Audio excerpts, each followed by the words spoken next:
有一位男士联系我要找对象啊，择偶要求不高，但就有一条啊，要求女方必须母胎单身。他有处女情节，坚决反对有过婚前性行为。他是步入工作之后遇到一个姑娘，那个时候他才23岁，人姑娘呢比他大了2岁，性格很温和，对男士也很照顾。男士呢通过聊天啊，以为这个姑娘是没有谈过恋爱的，也算是侧面就知道了女方是处女嘛。于是啊，他对这个姑娘就表示很满意，两人谈起了恋爱。一到周末，人女孩子呀就会到男士的出租房里给他收拾房间呀，为他洗衣服做饭，两个人一起规划着美好的未来。两个人就这么谈了1年之后啊，男士无意之间发现他是非处，女方呢也亲口承认了这件事情，并且非常诚实的把自己的过去讲了一遍。男士听完就觉得自己崩溃了，一夜一夜的睡不着，精神上很痛苦啊。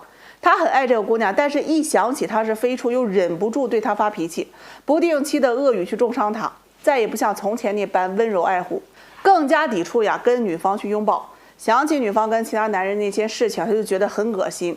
最后呢，还是因为经受不住啊这种精神上的折磨，提了分手。分手之后啊，这个男士就有点报复性的各种渠道去认识各种姑娘，要求始终没变啊，必须母胎单身。我做婚恋行业10多年啊，接触过各种各样的人。我比较现实，很多人咨询过我啊，处女情节到底怎么破？我解决问题只会站在现实角度上来分析，我不喜欢给别人灌鸡汤。你想破局，你只能自救。我理解你们的心情啊，以及你们面对非处啊脑海当中的想法。如果你纠结因为这个情节导致你择偶范围变小，找不到对象，要不要坚持？或者发现另一半是非处，是否选择继续的时候，你听我说几句。每个人都是独立的个体，在相遇之前，大家都是2个轨迹，我们没办法去要求别人的过去怎样，因为每个人都有过去。你步入社会，你就会发现当下的婚恋环境对你很残酷。25岁以上非处的概率非常高，而且非处的年龄逐年降低，现实和理想的差距真的很大。你是处，你就想要找处的话，不想为别人的过去买单，可以，只要你有圈子接触到这类人，比如你在学校，那我会劝你一定要尽早尽快的去找。每个人的出场顺序真的很重要。如果你步入社会，每天都忙于工作，接触的异性还少，随着年龄变大，遇到处的概率越来越低，是否依然要执着于这个情节？或许我们更应该做的是调整自己，去适应规则，不然你只会让自己的人生在寻求完美的过程当中白白耗费。一个女人如果本质是坏的，那她无论是处还是非处，都值得男人去慎重的考虑。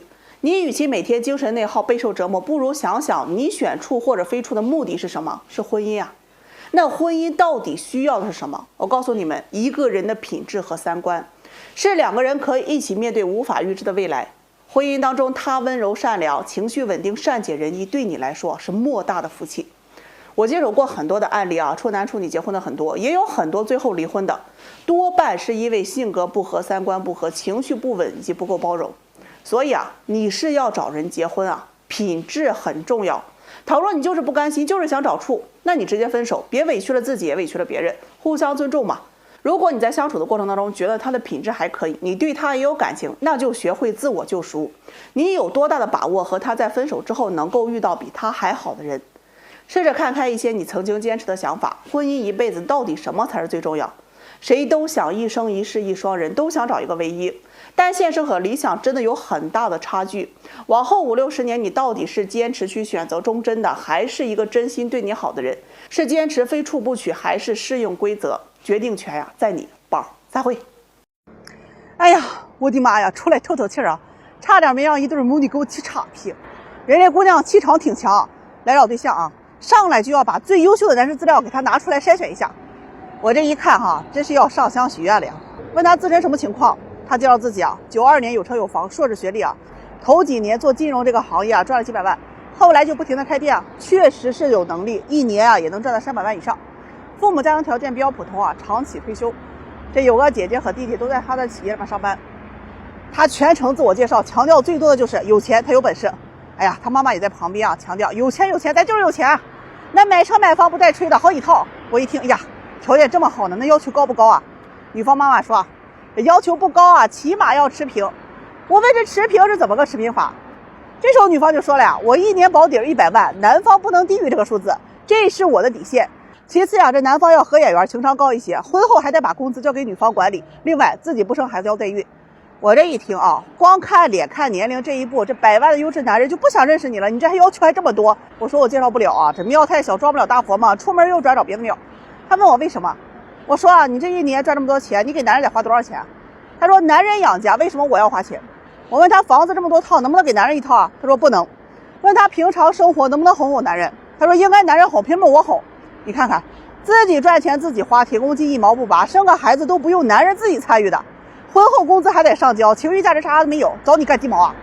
他妈妈这时候就说了啊，我们条件好啊，肯定要找条件好的吧，这叫门当户对。说着我就把电脑资料给他打开，你看看我筛选年龄，00后的姑娘一堆啊，再筛选这本科以上的学历也一堆。现在相亲半个天下都是00后了，他们又年轻又活力还听话，你年龄大脾气还急，有钱又不给他花，还要花他钱，找你干鸡毛啊？这姑娘就不服，说曾经有年薪100万的人追过我，我是有婚恋价值的。哎呀，真的啊，我这一听啊，我就怕跟你相亲过的那些人呢，都得被你说成追你的。问他怎么没成啊？他说不喜欢男方丑，想找个帅的。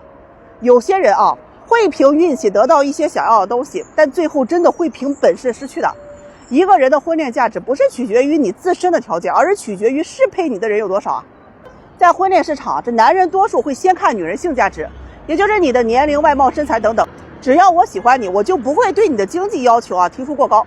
反而相亲市场上大多数女人都先看男人的经济价值，你有车有房，年收入几十万我才会考虑。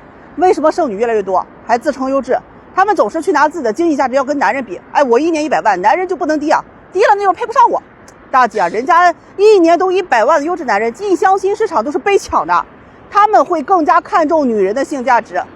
这2天那征求意见稿里啊，那20条，评论区里面男人都刷屏啊，除了男人和狗几乎都保护了。就这局面，你还得要求个1、2、3、4、5，男人都怕，有钱男人更怕。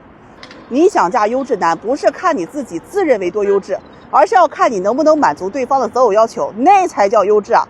天天看《甄嬛传》，结果宫斗水平连1集都活不下去。我也不知道你们都看个啥。散会。我跟你们讲啊，天天处理你们这些相亲问题啊，我瞎都得崩啊！哎呀，就是你们相亲啊，我听到最多一个词就是没眼缘没感觉。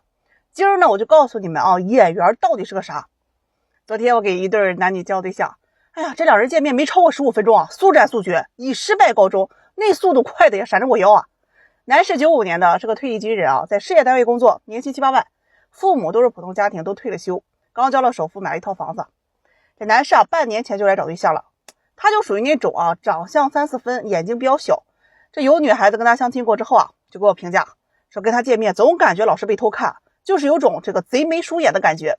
你看你都有这种感觉了，那不完蛋了吗？反正是相了一次又一次啊，女方给的理由啊，大多数都是没眼缘。哎呀，但人家男士啊，这人品和性格是真挺好的。一说到这儿，这男士就生气啊！啊，我长这样，娘胎里带的那不怨我呀，我爹妈都没嫌弃我，你们凭啥嫌弃我？我听了赶紧安慰啊，没事儿，萝卜青菜各有所爱，指不定啊，有人啊就爱吃你这一款的。哎呀，男士听完的信心大增啊，这男人你就得该夸夸，精神鼓励非常重要，不能自暴自弃啊。这不，昨天晚上又给他安排了一次相亲啊，2人呢晚上就约着吃火锅去。女方啊97年的，国企会计，年薪在6万左右，身高160吧，长相还可以啊，素颜5分左右，就是不太会打扮。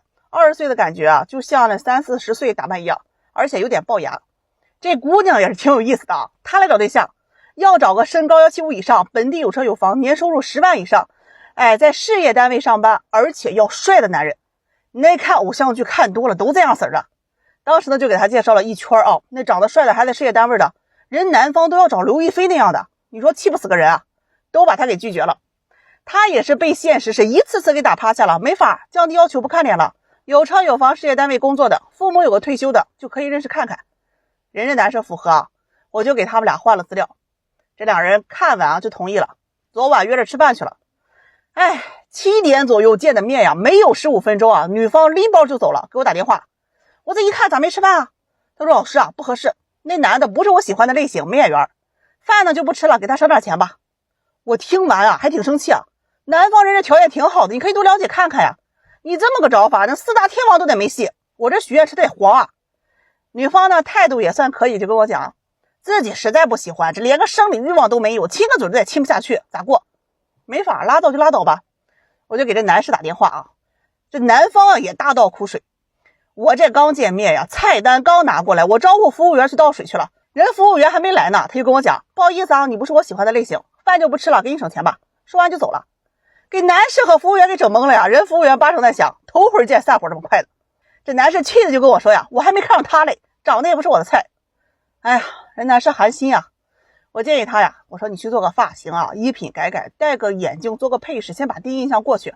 他听了不同意啊，说我就是我，你要是喜欢我装的这个样子，怎么愿意跟我过一辈子？我要是回归自我了，那你不更得嫌弃我？气得我呀！我告诉你们什么是眼缘，相亲越多，你越会发现五官比三观重要。不管你这人多有内涵，思想多么深刻，灵魂多么独特，你得承认啊，这个世界就是看脸的。别说相亲，你连找工作，很多公司都得看脸。一个人的外貌、形象、气质是别人愿不愿意认识你的门槛。当你去相亲被别人用没眼缘、没感觉这几个字拒绝多了，你就要考虑是不是你丑的问题了。相亲市场上颜控占比在 90% 以上，大家表面上都说着我更看重人品，其实都是在筛选外貌，这是最扎心的呀。当别人说你没眼缘的时候，你就抓紧收拾一下自己，长相变不了，突破一下形象，学学打扮，健健身啊。有些人不好看，但人家有气质啊，你不能说啥啥都想要，啥啥还不做吧。实力占7分，美貌占93分啊，兄弟们，该打扮就打扮自己，别四仰八叉的又抠鼻子又抠脚的跟着看视频了。散会。